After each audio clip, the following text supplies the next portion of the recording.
Good morning, ladies and gentlemen, respected dignitaries, esteemed speakers, fellow professionals, members of the press, and dear friends.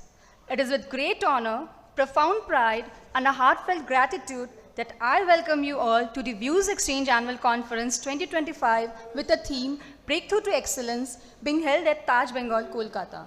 I am CA Neha Singhania Keria, a proud member of this ever-evolving professional community. It is indeed a distinct honor and privilege to serve as your Master of Ceremonies for today's confluence of intellect, experience, and forward-thinking vision. Excellence is not a skill, it's an attitude, set by Ralph Marston. Views Exchange Annual Conference 2025 Breakthrough to Excellence is a celebration of knowledge, a platform for transformation, and a call to action for professionals to challenge the status quo and collaborate in shaping a more dynamic, ethical, and a future-ready India. So there's a lot to look forward to this afternoon. Ladies and gentlemen, it is now time for a very special moment of the day. May I request our President of Views Exchange, CA Rishi Khator, to kindly accompany our esteemed Chief Guest, CA Suresh Prabhu, former Union Minister, to the stage.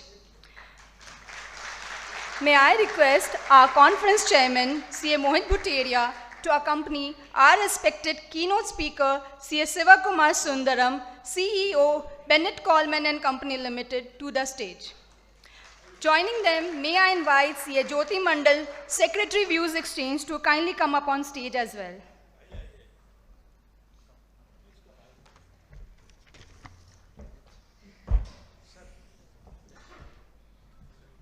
May we welcome them with a big round of applause, please.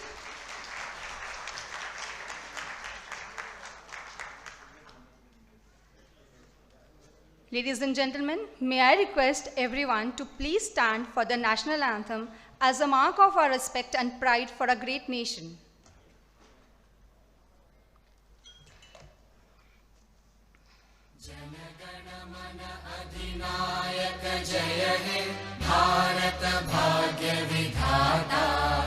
Punjab, Sindh, Gujarat, Maratha, Dravida, Utkala, Vanga, Vindhya, Himachala, Yamuna, Ganga, Uchchala, Jaladhi, Taranga, Tava Shubha Name Jage, Tava Shubha Ashish Mange, Gahe Tava Jaya Gatha, Jana Gana Mangala Dayak Jaya He Bharat Bhagya Vidhata, Jaya He, Jaya He, Jaya He, Jaya Jaya Jaya Jaya He. Thank you. Please be seated. To begin any auspicious occasion, we seek blessings of light, the symbol of wisdom, knowledge, and new beginnings. May I request all dais holders, Central Council members CA Sanjeev Sanghi, CA Ravi Patwa, EIRC Chairman CA Vishnu Tulsyan, Vice Chairman CA Mayur Agarwal, and all other Central Council and EIRC members, guest speakers CA Dr. Girish Ahuja and CA Umesh Sharma, and past President of Views Exchange to kindly grace the stage for lamp lighting ceremony.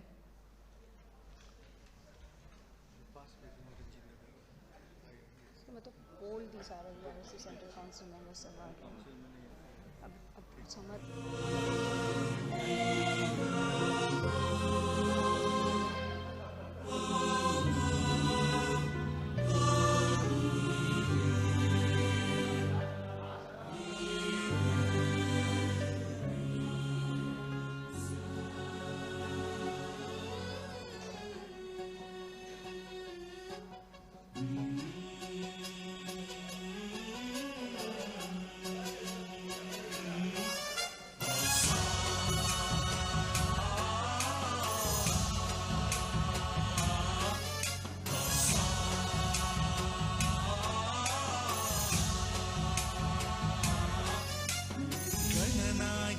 May this light guide us towards greater wisdom and excellence.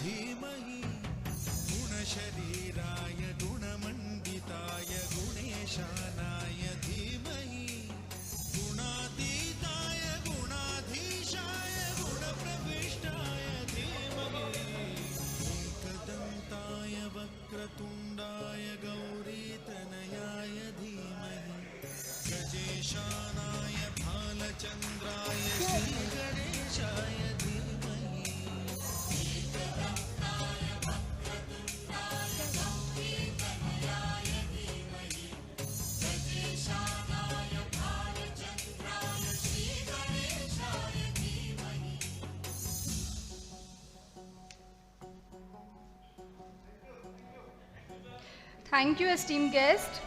May I kindly request everyone to be seated.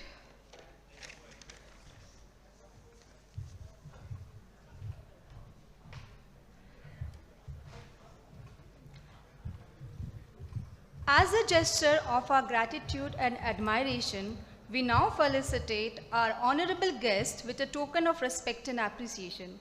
May I kindly request CA R.C. Jhawar, past president, and CA Rishi Khator, president, to do the honors and felicitate our esteemed chief guest, CA Suresh Prabhu, former union minister, with a memento and notorio.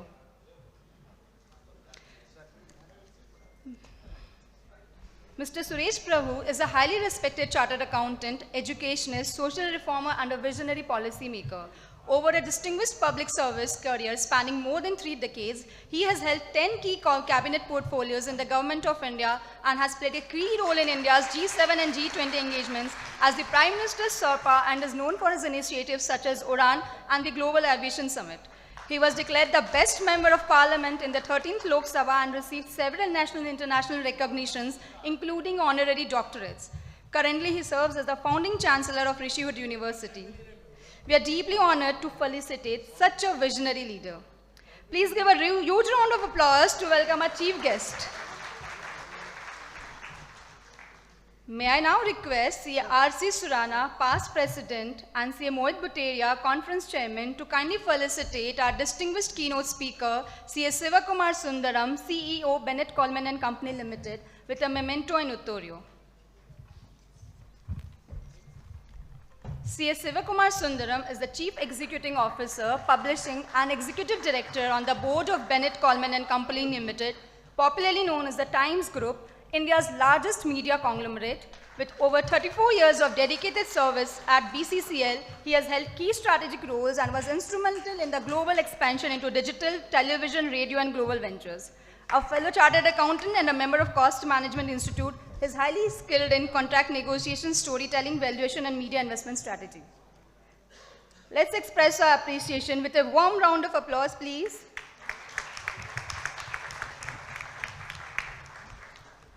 Every remarkable event begins with a voice that brings clarity, purpose, and warmth. To formally set the tone for today's confluence of ideas and insights, I have the honor of inviting a dynamic leader, a passionate professional, and the driving force behind this conference. Ladies and gentlemen, please join me in welcoming the President of Views Exchange, CA Rishi Khator, to deliver the welcome address.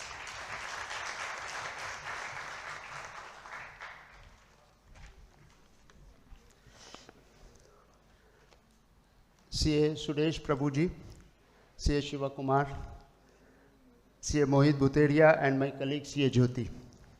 A very happy morning to all of you, dear friends. August 2 is a special day.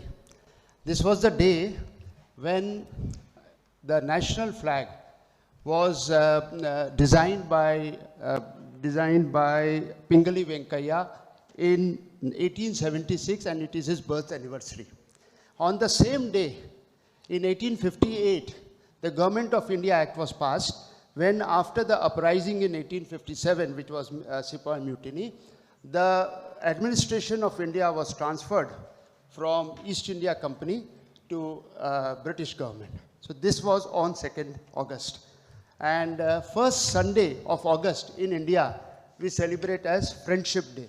So all of us are friends here, and we are going to friend the networking and Friendship Day on the eve of Friendship Day. Durgam ka jagat ke jete, sugam anugrah tumre tete. When we were envisaging this conference months back, I was anxious as to whether we can pull this up. Here we are with a packed house and a glitterati of nationally acclaimed roster of thought leaders from across India in a picturesque setting of Taj, Bengal. This has been only possible with the blessings of past presidents and the committee member who have worked hard. In fact, I was told till 11:30 yesterday night they were there on the job for making this happen, this event today. Breakthrough to Excellence is a dream conference of Views Exchange, which is a 33-year-old organization of more than 700 professionals. Your association firmly believes in the philosophy of explore, expand, and excel. The conference is a testimony to this guiding viewpoint. The theme emphasizes breakthrough to excellence. Theme emphasizes continuous learning, embracing change, and upgrading professionals to becoming trusted business partners and ethical thought leaders. With accelerated advancement of technology, we need to reskill and upskill. With dynamic changes in regulations, we need to unlearn and relearn. All the topics for deliberations and debate have been carefully structured. The roster of speakers and debaters are prepared in such a way that the association is able to offer to the delegates unparalleled knowledge sessions that build their effectiveness in workplace. The experience gained enables the participant, that is the delegates, to embrace complexities, uncertainties, and take progressions in the deliverables. The conference designing has adapted an integrated approach. Thus, we have ponderings on economy by our chief guest, thoughts on the impact of technology by keynote speaker C.A. Sivakumar, insight on trust by C.A. Ahuja, wisdom on capital market by capital market gem Mr. Sandeep Jain, anecdotes on finance professionals adding stakeholder value by C.A. Supratim Datta, practicing investments in startups by Mr. Krishna from Bangalore, and passionate arguments on AI and its impact on professions by prolific debaters. Gratitude is the attitude. I express my gratefulness to the leading speakers of the day. My gratitude also goes to C.A. Ranjit Agarwal, IPPICI, for his support in designing the program. Gratefulness to C.A. Mohit Bhuteria, Chairman Annual Conference, C.A. R.C. Surana, C.A. R.C. Jhavar, C.A. K.K.Chhaparia, C.A. Naveen Khemka, our stage designer. What you are seeing is, he is behind the designing of the stage, C.A. Naveen Khemka, C.A. Nitish Moore, C.A. Girdhari Sharma, C.A. R.N. Rastogi, who is my mentor and guide, and the entire executive committee members for sharing this joint vision of hosting breakthrough to excellence and making remarkable contributions towards it. I also plentifully appreciate our sponsors, without whom it would have been difficult to hold this mega event. Have a great day and enjoy every moment of it. Thank you.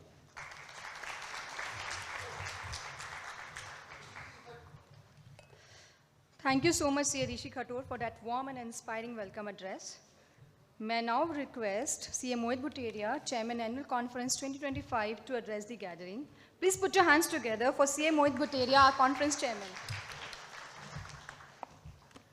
Respected Suresh Prabhu ji, Sivakumar sir, President Rishi Khator ji, Jyoti on the dais, all past presidents gathered here, Girish Ahuja sir, past president of Institute Ranjit Agarwal ji, dignitaries of the dais, friends. It is a great privilege to welcome you all to this gathering of minds and momentum, the conclave Breakthrough Through Excellence. I am reminded at times of an incident which happened in 2007. It was a match between India and Australia played at Hyderabad. So there was a leg spinner, Brad Hogg, who was the bowler, and Sachin Tendulkar was on the crease. So Sachin Tendulkar was clean bowled by Brad Hogg, and it was a moment of great pride for him, as if he has bowled the god of cricket. In the evening, he took a photograph of the scene in which he bowled Sachin and went to him for his autograph.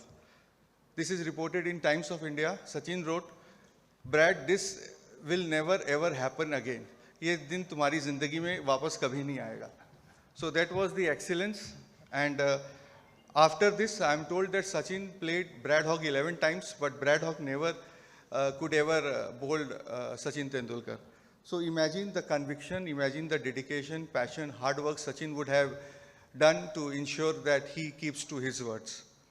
Now, our president has taken a lot of labor all along with his team. And today, as I see views exchange evolving over the last 35 years, we have finally come from good to great. Excellent venue, excellent galaxy of speakers with Suresh Prabhu as our keynote speaker, guest of honor. So, and wide variety of topics. Now, if I recall our journey from 1990s to date, when we were in the days of manual computing, evolving of technology. We had Word, Excel, then came Google, lot of websites, Facebook media websites, Facebook, Instagram, so on. And now is the age of AI. So imagine a chartered accountant who, as many of us have lived all our way from 1990s to 2025, from the days of manual computing to evolving of technology. The computers just came around 92, 93. Then finally came Google. So for a lot of information, we rely upon Google to get answers to our queries. Now, what is AI? So what is the difference between a Google and an AI tool? A Google gives the possible links of various websites from where we can get a possible answer. And what does AI does? AI gives you the answers to the questions you put it directly. So as professionals, what is our greatest asset? Our time is our asset, our knowledge is our asset. So we have to see that how best we can utilize our time and knowledge. And I think AI is the perfect solution to that. But AI is alone not a perfect solution unless you are able to utilize AI, for which you need to learn, unlearn. As the President said, you have to unlearn many things, relearn many things, and make best use of AI. As all conference President has also said what all about we'll be learning. One of the last sessions, which is again a very favorite session for mine, is a clash between two sets of minds as to whether AI will hinder the profession or AI will not hinder the profession, whether AI can overpower human minds. So my learning is, my take is that AI can never overpower human minds, because AI is the creation of mind. So somebody who has created, we can never overpower God, as AI can never overpower human minds. But having said that, one should not stop learning, one should not stop reading. Unless you know things, you will not be able to use AI. And in my professional practice, we have been using AI for the last few years, last one year. And I'm saying it saves a lot of time, it gives you miraculous results at times, but then the content which AI delivers you, you should be in a position to judge that whether the contents match to the answer you are seeking to get. Last but not the least, I hope you all have a very fine day learning, and it would be a value for time spent. Lastly, I thank all the past presidents for their valuable contribution to this program, our sponsors, all our delegates for attending this program, the media persons here, the hotel management here, and happy learning. Thank you.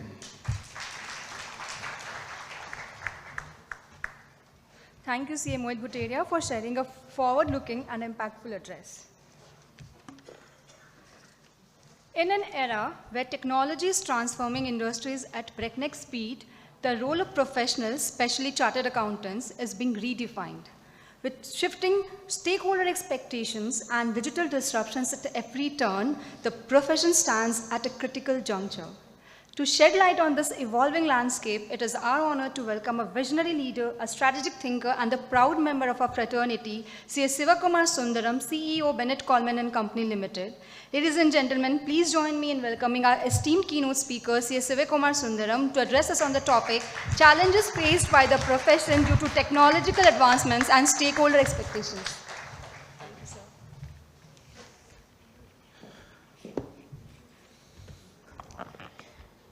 Good morning.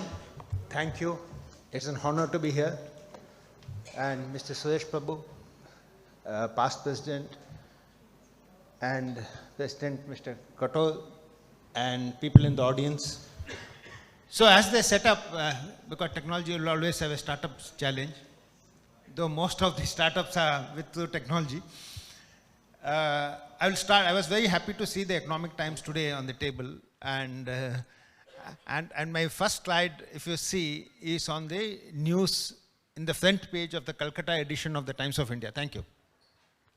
Of the Times of India, this is the first slide. And for those who have missed, and if you see that it says, global confidence, why the world is doubling down on India. India is the one big bet the world is making and it says that Apple Tim Cook, he says that India had the record revenue and double-digit growth across iPhone, Macs, and all the services. And Reckitt CEO says India has witnessed really strong volume growth. And he says India and China are the growth engines. From Coca-Cola to FedEx to Nestle to LG, all the global giants are scaling up investments. So demand revival is underway. Innovation, distribution, and capacity expansion are scaling up. And India still remains underpenetrated, and who other than all of you here to know that, yet we have much more potential, over potential. It's a rare combination in the entire world. So the world is just not watching India. Today it's betting big in India. So must each one of us sitting here. And I thought that's the best way to start what I wanted to speak about today. So what I want to say is that how knowledge, because that's the fundamental theme I was told to speak today, how knowledge must move to create value in the world which is defined by disruption. Today everything is about disruption. So I want to start by talking about the new piece of life. We all heard of 4 P's of life, 4 P's of marketing, 4 P's of various things, but here, because whatever we do, it has to transcend one of the P's which I have put here. Because everything starts with a problem statement, with a pain point, with a need gap, and every entrepreneur, because I was telling some of your colleagues here, Calcutta has been the foundational place for entrepreneurial journey in India. And that entrepreneurial spirit is still vibrant and thriving in this place. So when you start with a problem statement, pain point, identifying the need gap, and that must translate into preparing a paper. Paper, I mean a concept paper. How are you going to solve the problem? And that is the second P. An idea has to be captured in a document. And then the sharpest of those ideas becomes patent, intellectual property, to protect your innovation. And that becomes a product. Product, an idea, or a service, because it has to be tested, it has to have a tangible outcome. Your idea has to have a tangible outcome. And the patent then becomes a prototype. It's tested, consumer tested, product tested, market tested. Is it solving the problem? It becomes a product. And when the product is marketed and reaches the people, they generate profits. And when it generates profit at scale, then there's a purpose. And when purpose scales, it becomes public good. So whatever any of us are doing, anybody is doing anywhere in the world, has to fall in one of these P's. At any given point of time, it has to be in. So therefore, what I am summarizing as the new 9 P's of life. The second question which is, sorry. So therefore, CAs can no longer afford to operate in isolation. We need to understand not just numbers today, but fundamental behavior changes. It is not about outpacing competition, but outpacing time itself. And therefore, our role as Chartered Accountants is about turning wisdom. We all have wisdom into wealth and knowledge into impact. So there has been a lot of questions and debates on what are we really working towards. And how much should we work? How long should we work? To what end and to what cost? There's always this debate about life-work balance, and the statement made by Mr. Subramaniam of L&T that 90-hour work week, somebody, Narayan Murthy said 70-hour work week, And today the young generation always question that how much we work.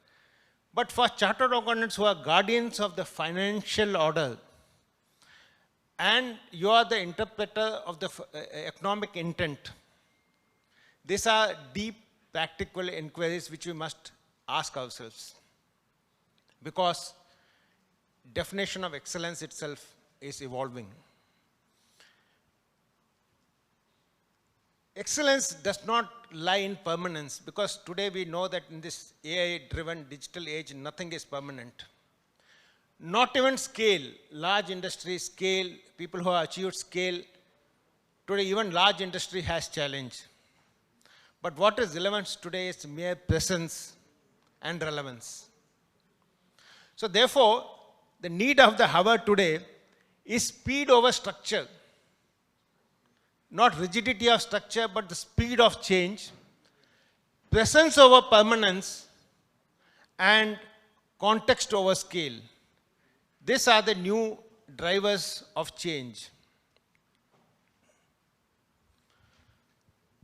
Today, we are no longer in fixed offices.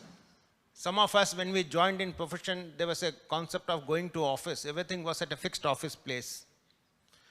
Today, it's a fluid workplace, because the canvas of work has changed. Earlier, we went to office physically, but today, work finds us. As we are sitting in this room, the work travels in pings on our phone. The emails comes into your phone. It enters our inboxes and lives, actually, literally, today work lives in our timelines. Today, none of us actually go to a diagnostic laboratory, because blood test, as we had known, today they come to your house to do that.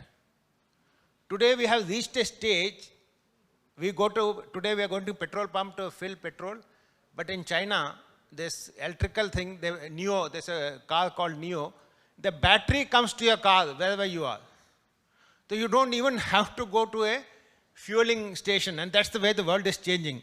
So the work too has shifted from fixed schedules to flexible ones, from cubicles to cloud calls. So therefore, what does it mean for chartered accountants? You are no longer compliance officers, but consequence navigators. So therefore, mechanical performance is passive. And I'm repeating this, what matters most is meaningful presence in your client's entrepreneurial journey.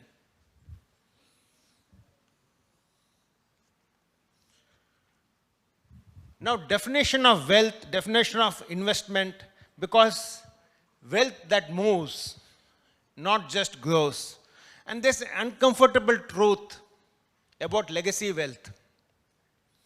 Because legacy wealth, and who better than all of us sitting in the audience to know, it breeds inertia.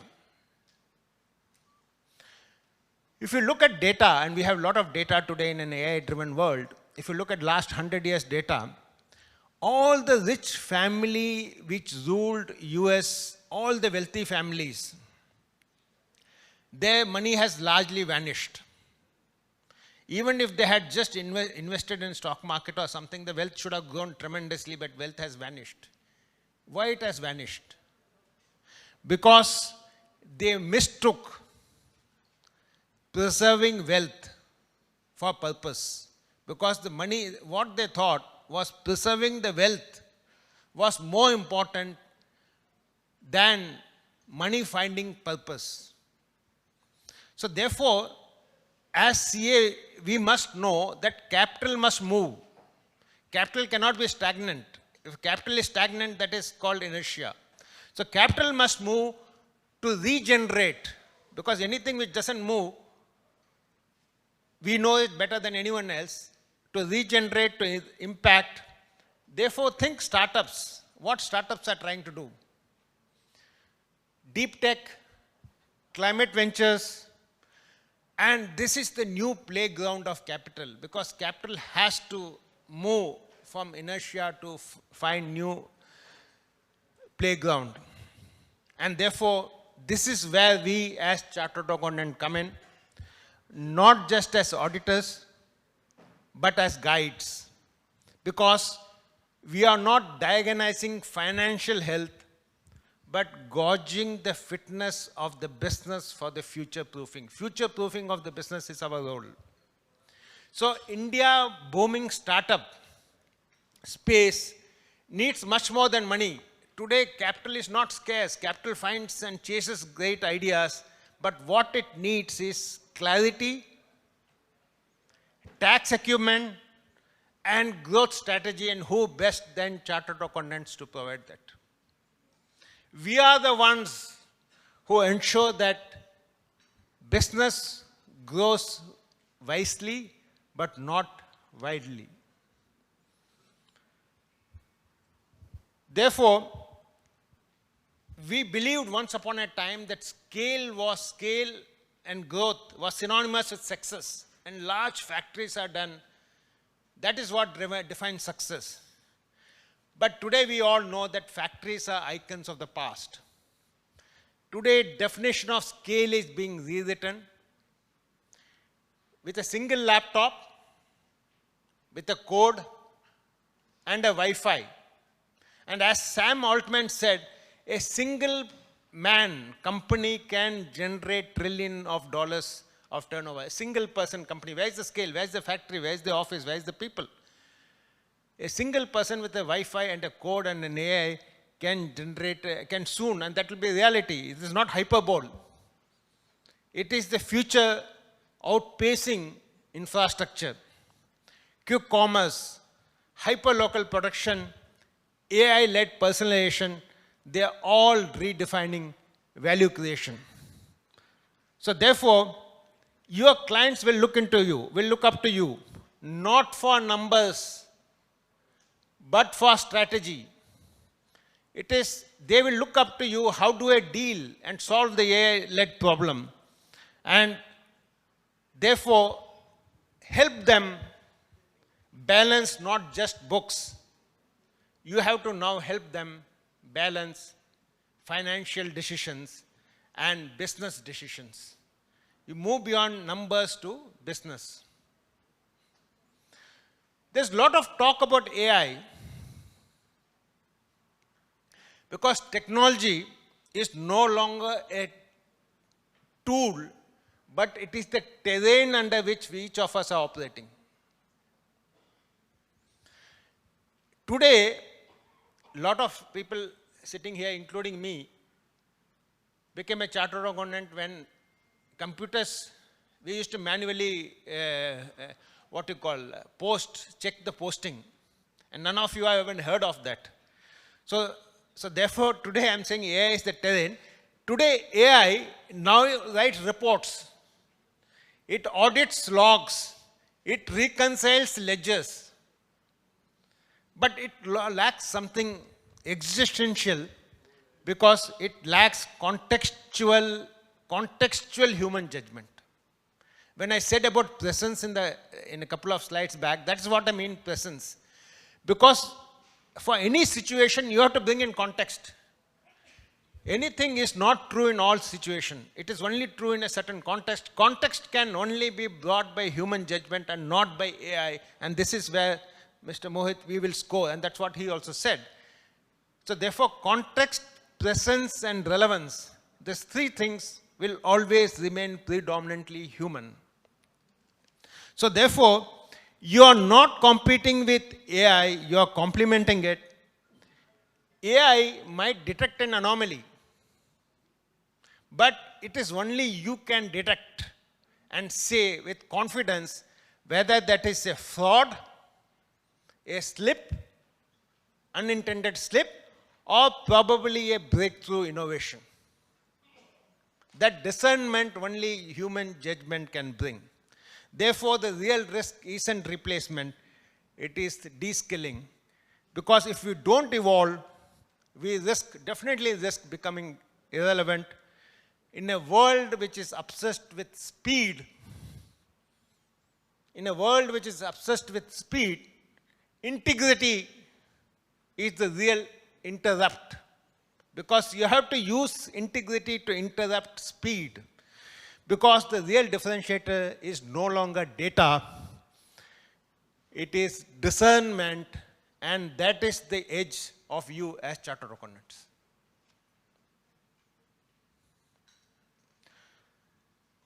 So, trust, when I said integrity has been our bedrock, trust has always been the central to CA profession, because anybody comes to us because they trust us. But in today's hyper-connected world, trust is not built solely on credentials.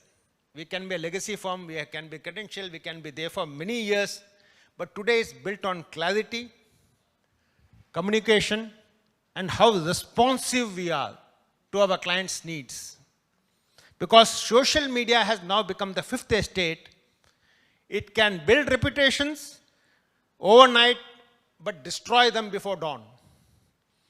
A leaked draft, a misworded note, or even a misinterpreted spreadsheet can spark a fire. So we are living in a narrative economy. CAs must also now be custodians of perception, because business risk from perception is real. So therefore, reputation management, which was once upon a time a public relation function, it today has become a professional necessity, because those who combine financial integrity with narrative clarity, he is one who can cross the shaft and drive the future. So therefore, almost coming to my last part of my presentation, the 5 shifts which are essential for becoming a future-ready CA: reclaim judgment, go beyond numbers, add interpretation to information. Second, reframe capital. I said capital can no longer be stagnant. Reframe it. Therefore, don't see it as a fortress to guard. The more you try to guard Lakshmi is Chanchal. You can never guard, and they always say that's why you have to become Vishnu for Lakshmi to come to you. And who better to understand than all of you? Therefore, capital is a river. It will flow. Whether you like it or not, it will flow. But it's our duty to direct it into innovation and impact for value creation. Designed for agility, because today large factories are no longer the rule. Today speed and agility in form, fixed rigid structures no longer work.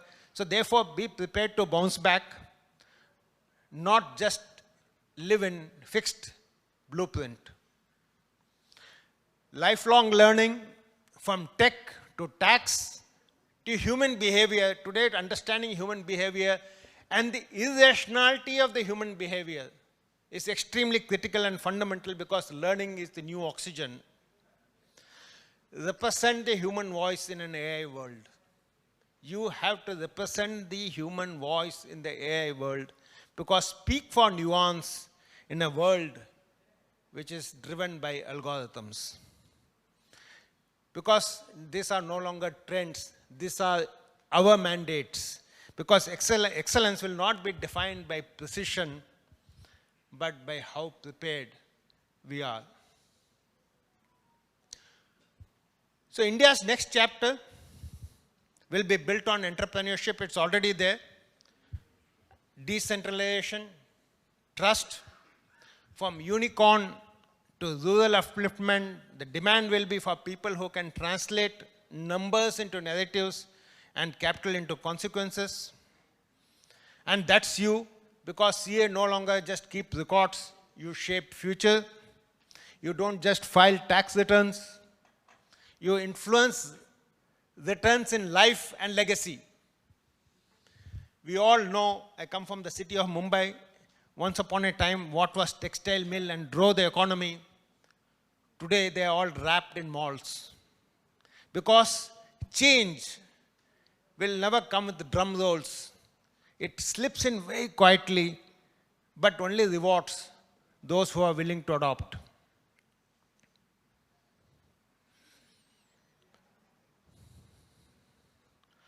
So therefore, because let us wrap this up, breakthrough to excellence isn't a destination, it's a mindset. Because none of us are perfect and none of us can ever be perfect, but we can always be prepared for the unexpected, for the unprecedented, for what comes next. Because we are no longer scorekeepers of the past. We are the sense makers of the future. You are the true interpreter of capital, the translator of policies, the protector and guardian of trust,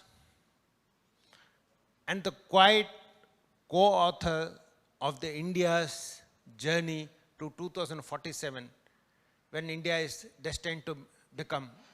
Mr. Suresh Prabhu will tell you what is going to be the size of the economy in 2000. That I will leave to him. So the next time you are signing off on a balance sheet, pause and ask, what story, what narrative, what perception am I helping the business build? Because businesses today just don't need accuracy. They need wisdom. They need foresight. And most importantly, they need you. So go ahead and break through, redefine excellence in an AI world. And yes, may your ledgers will always balance, but your vision be always challenging. Thank you so much.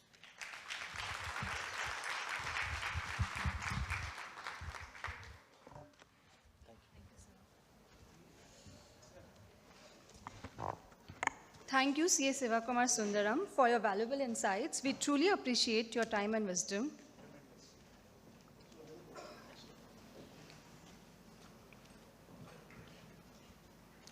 It's my great honor to acknowledge the esteemed presence of respected President ACA, CA Tarun Gupta, and Secretary CA Hariram Agarwal ji. Please, ladies and gentlemen, give them a big round of applause. The Indian economy is at a pivotal moment, balancing global shifts, domestic growth, and the aspirations of a rising middle class. To help us navigate this complex yet promising journey, we are privileged to have among us a visionary leader, statesman, and a fellow chartered accountant, our chief guest, CA Suresh P. Prabhu. Ladies and gentlemen, please join me in welcoming CA Suresh P. Prabhu to share his thoughts on Indian economy, the road ahead, with special focus on the middle class.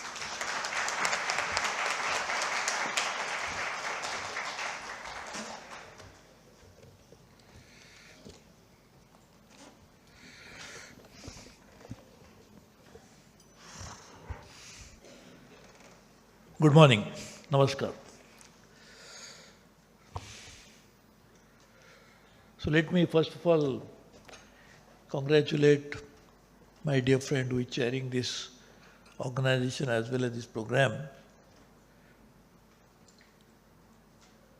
for bringing together the people who have expertise, knowledge, strengths in one particular area, but bring them in touch with others who have strengths in some other areas. And your whole idea of views exchange is to bring together different viewpoints to make sure that we come out with some cohesive ideas together. So firstly, congratulations. And your parents knew that you are going to do this, because normally who spreads knowledge, who brings everybody together? It's a job of a Rishi. Rishi does that, right? So you have done a wonderful job. Thank you very much for inviting me amongst such great personalities. And certainly I am here only to learn, not to offer any ideas or knowledge of any kind. I lack that. But nonetheless, thank you very much for inviting me. And thank you, my dear friend Sivakumar, for giving such a fantastic presentation on technology. And as before that, you mentioned about the role of AI, etc., which is going to be an issue which will revolve around our brains for all times to come. So thank you for inviting me. Now, interestingly, you asked me to speak on Indian economy and its special reference to middle class, right? That's what you want. So there's something interesting I just saw on the screen. It's not there now. It's there. It's called coexistence or no existence. I think there couldn't be more truer statement of this kind for an economy. Particularly now, we are all discussing what is going to happen. That's what is going to happen after Trump does. I wish he himself knows. But this is something we are living in a very challenging times. But why a statement from Washington DC, not even statement, what is stated on the social media, you mentioned social media in a minute can make or break careers or reputations. So nowadays, one good part is that earlier I could say, no, I never meant that. I abused Rishi, but I never meant that. In fact, I was saying with a lot of love and affection. So I can always twist that. But Mr. Trump thinks there is no need to be ambiguous about anything. Unambiguosity is very important. So he puts on his social media immediately. So no statement, word is here, letter is there, commas, there's nothing to be questioned. So why do we so much worry about what happens with one such post on social media by a president of America? Firstly, is President of America, it matters. It's the largest economy, it matters. But also, what you mentioned here, that if you don't believe in coexisting, probably there may not be existence at all. And where does it come from? Actually, this profound statement comes from where we all come from. We all, human species, are creators of nature. So nature believes in coexistence. Nature thinks that if there is no coexistence, there is no existence.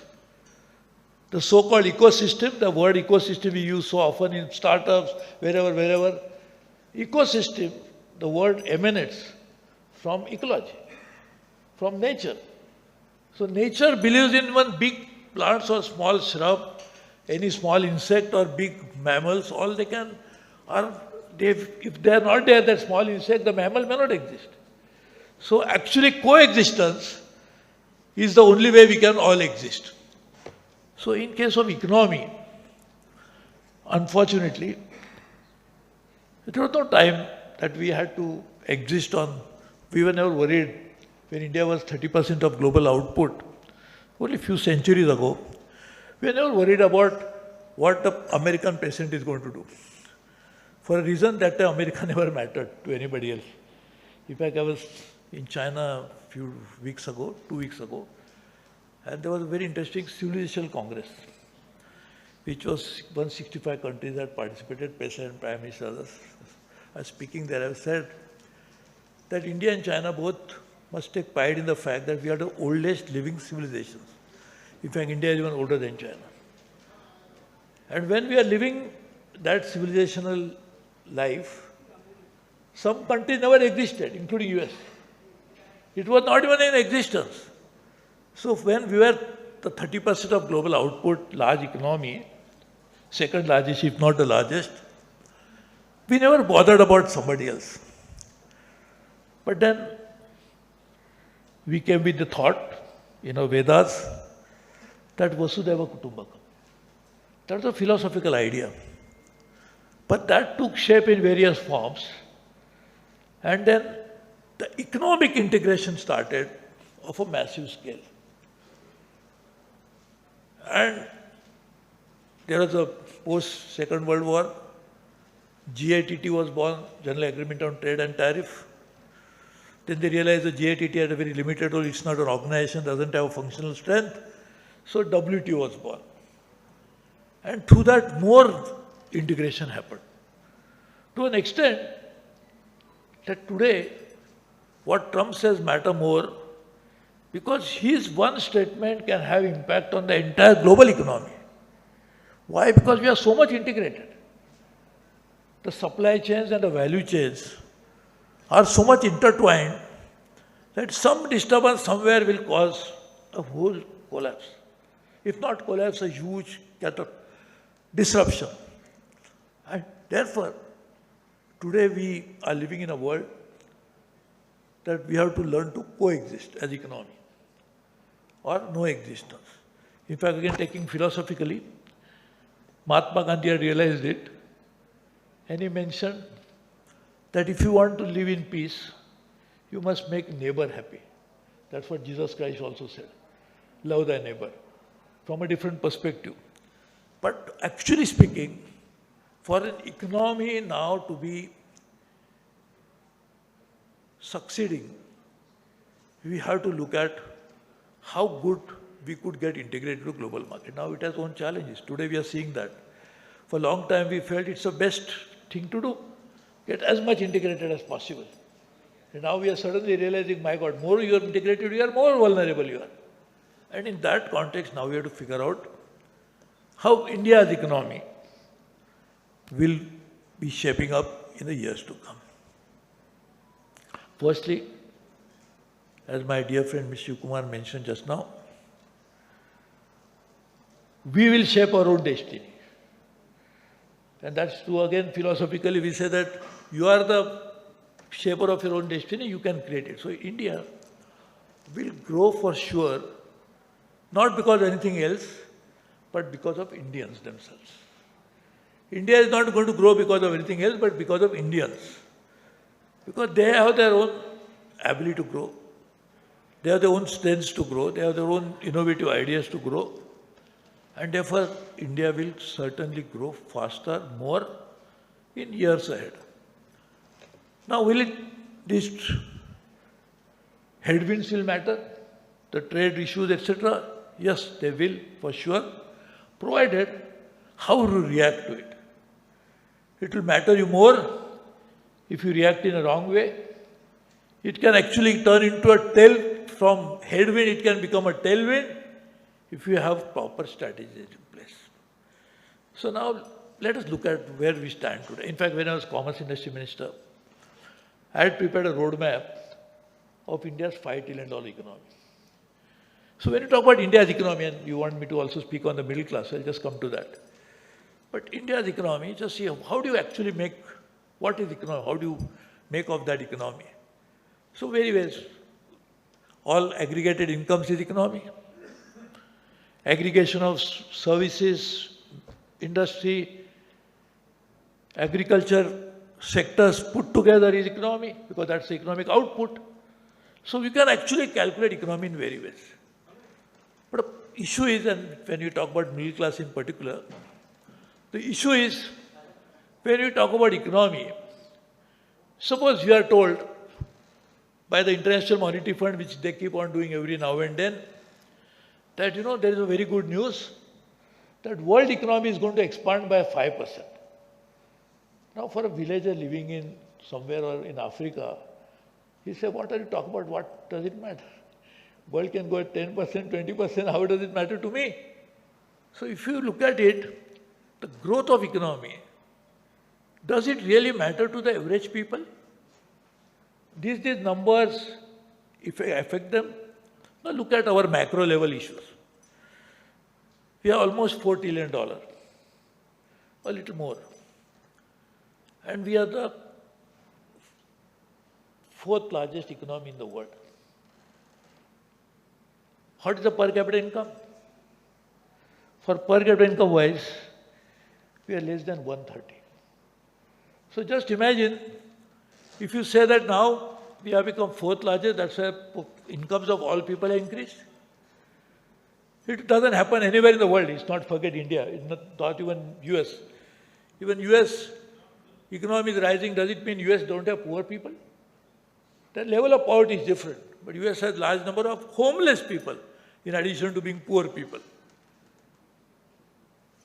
Point is, and that's what you are bringing reference to, actually this is such a large topic, so I'm trying to condense it because you have two important things, India's economy as well as middle class. Now just see, for middle class to grow, either they can grow in income, that's possible. That per capita, today's middle class is earning $10,000 a year, they can now start earning $20,000 a year. But if you want the middle class number to grow, where will they come from? The middle class, the number has to grow. Where will they come from? They will be born again or something? There can happen only by two ways. One, the rich who are on the top of the middle class have to lose their income, so they add to the number of the middle class. Or those who are very poor, their income will rise, so they move up into the middle class. Now for both, so first is unlikely that they will lose, and if they are already more than middle class, so it doesn't matter. So middle class number to grow in India, we must find out how can we increase the incomes of those who today have hardly any income. And probably you're asking this question or pose this question for a reason from a different perspective, because it's a conference of investors, startups, etc. Middle class presupposes that they have more than subsistence income. So they're able to spend on discretionary spending. They can invest into stocks, they can buy houses, they can buy consumer durables, they can spend on travel. So that's what the sectors will benefit more the middle class grows, which is a fact. Because ultimately, how do you grow? If you don't spend, then obviously if you don't spend, you are not buying something. If you don't buy something, the producer will not be able to sell anything. And producer will sell only when there is a demand. So spending and this kind of discretionary income actually adds to housing, to travel tourism, to stock market rise, everything happens because of that. So that's what your point is, and a very valid point. My thinking is, therefore, whole strategy to increase number of middle class should be not on increasing only total GDP. Because that can also, in a way, theoretically, because total GDP divided by number of people living in India is per capita income. And in that per capita income, you can say so many middle class people are there. Technically, theoretically true. But for that to happen in reality, you must find out how can we move people who are below the threshold of the middle class definition, how can number be rising? Actually, middle class itself, that definition of middle class itself is a very contentious issue. What is middle class in India and what is middle class in US is different. What is middle class in terms of PPP is different, because that's what really matters, because your purchasing power parity is a very important issue. So, but in any case, you want the middle class to grow in India, obviously, India's economy has to grow. If India's economy doesn't grow, how that even per capita income will rise? But only increasing macro level GDP numbers will not improve or increase the number of middle class in India. It will happen through the process, as we always believe, the trickle-down effect will always take place. And therefore, something will happen. But to make that happen, we need a targeted effort to increase the incomes of the poor in the country. I will share with one small experience, because I know I have done 20 minutes. Again, drawing from my tenure in the Commerce Industry Minister, we had actually started doing this exercise. We took 6 districts in India. And we said if the district can have 3 or 4% additional GDP from their baseline, automatically the things will be completely different than just macro level numbers, macro levels number rising and micro is not benefiting. We reverse the trend and make micro grow first, so that macro also will grow automatically. And to do that, actually you'll be surprised. We had asked Indian Institute of Management to do these baseline studies as well as the strategies, because I said government is very good in fudging the number. We'll always come out and say, oh, we have grown at 10% more than normal. So we can always prove anything. As we are saying, when we learned, statistics can prove anything. So wherefore, we actually did that, and we'll be surprised that we found out that 3 or 4% growth in each district, more than what it was achieving before we started this intervention, was easy task to do. But what happens to do that? How you make district grow more? You will leverage the resources available in the district. One is the human resource. So people will benefit first. You use the natural resources available in the district. More importantly, one of the impediments for growth is the administrative machinery itself. But when the district collector now is focused on, now his CR will be returned on the basis of how much growth you achieved, his entire administration is focused on that. So just imagine the change that can happen. But by doing this, you'll be able to increase the income of people living there. Today, most of the villages have hardly any middle class.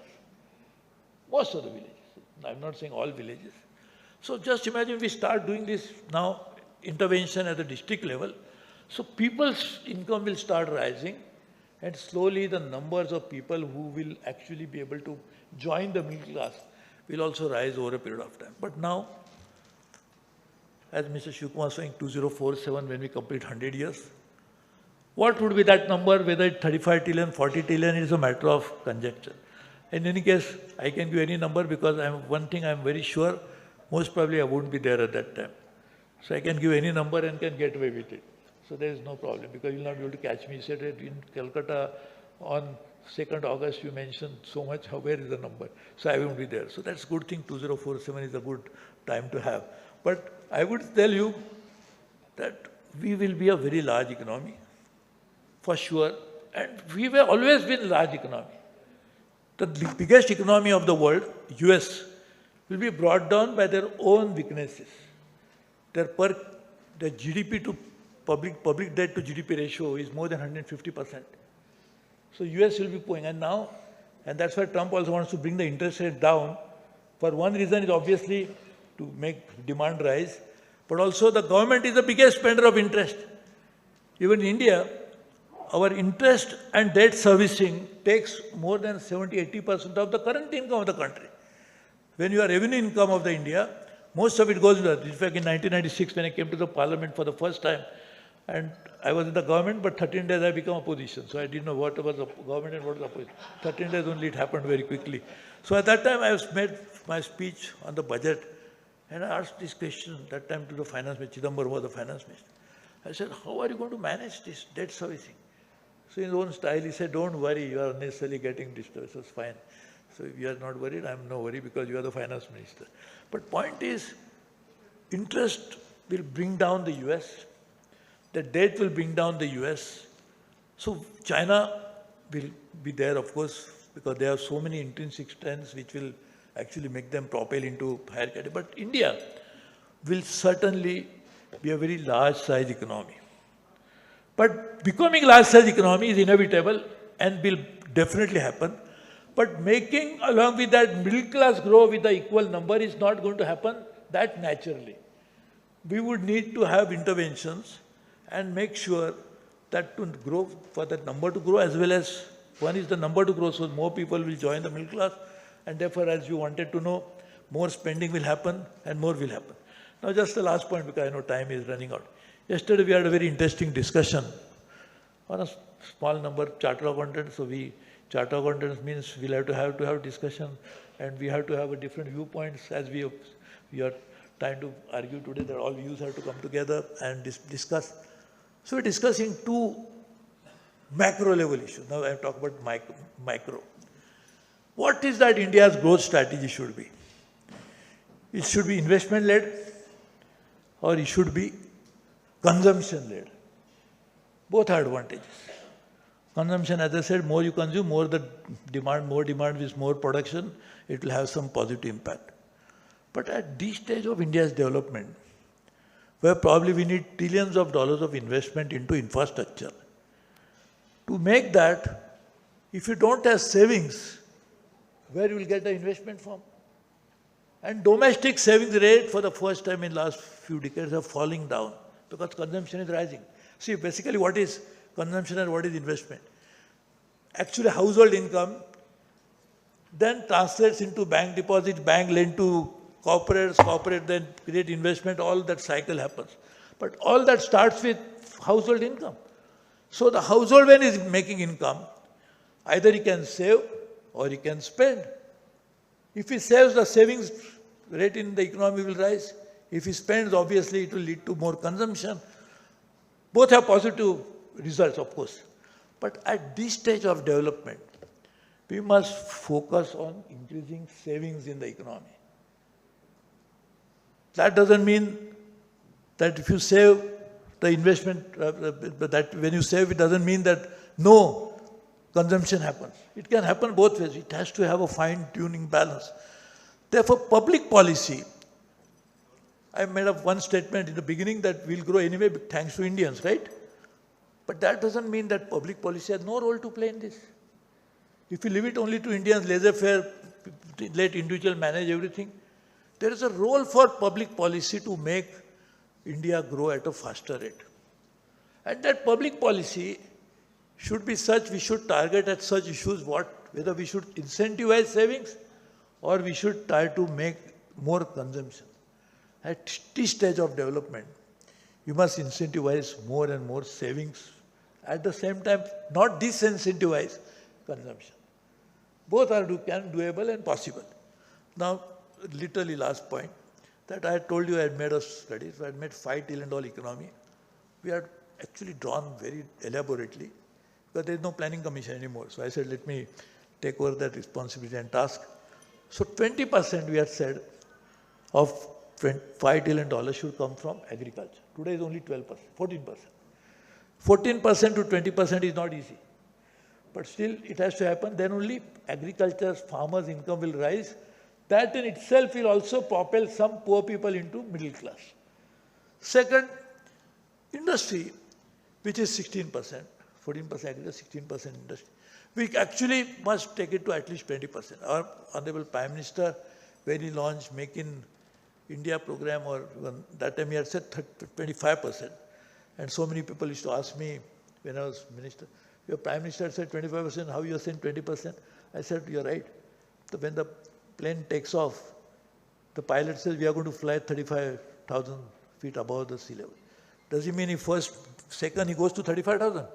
He goes, climbs there. So what Prime Minister said, will be reaching there. But to reach 35,000, I must at least reach 20,000 to begin with. So that's why 20%. And 70% remaining, of course, 70 is little bit. But something, main services, even today services are dominant part of the economy in any case. So if you make this, then the first part of the title of the talk that you wanted me to speak, economy.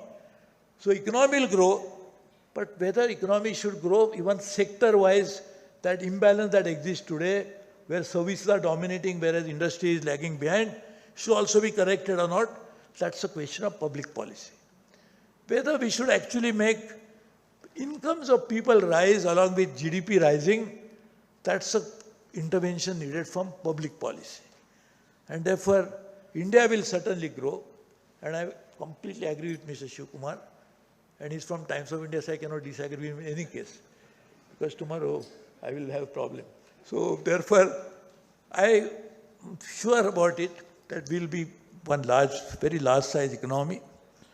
We'll always be led by private sector, by entrepreneurship, by individuals, but that has to be very strongly supported by also enabling strong public policy. And with that, we'll have both in place, large economy, large size middle class, good savings for the people, so therefore we don't have to rely on foreign borrowings for investment, and we'll also be able to propel ourselves into a very equitable society, wherein not only incomes rise, but also there is social inequality is also addressed at the same time. Thank you very much.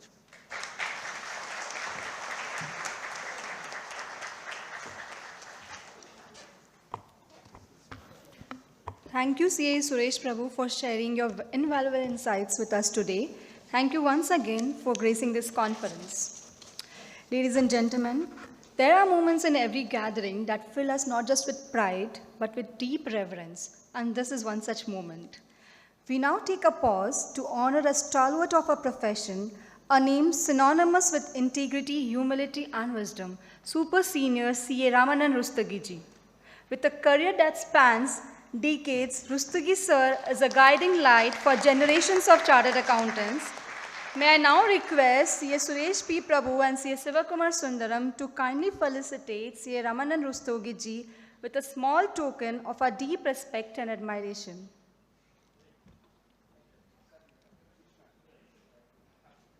Please join me in offering a heartfelt round of applause to this living legend of our profession.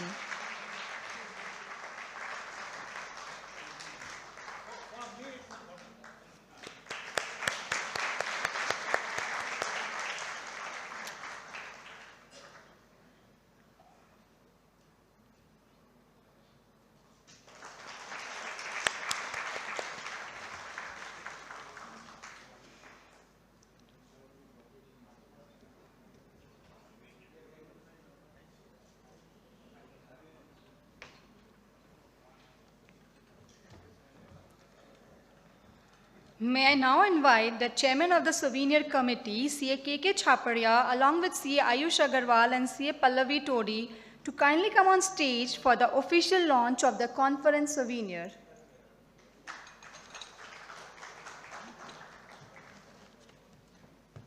Ladies and gentlemen, please welcome them with a huge round of applause.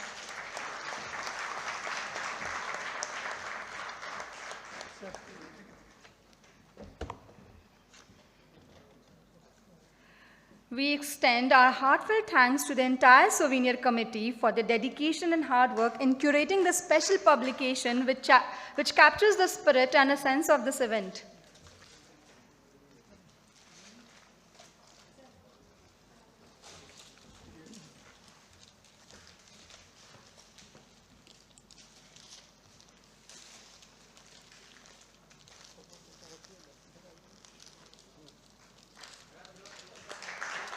Ladies and gentlemen, please give them a thunderous round of applause.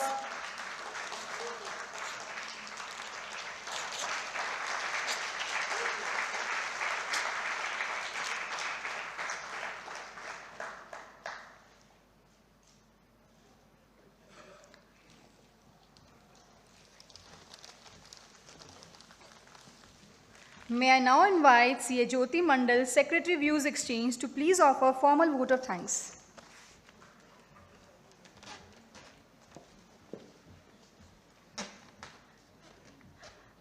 Good morning, esteemed dignitaries, respected members of the fraternity, and our valued guests.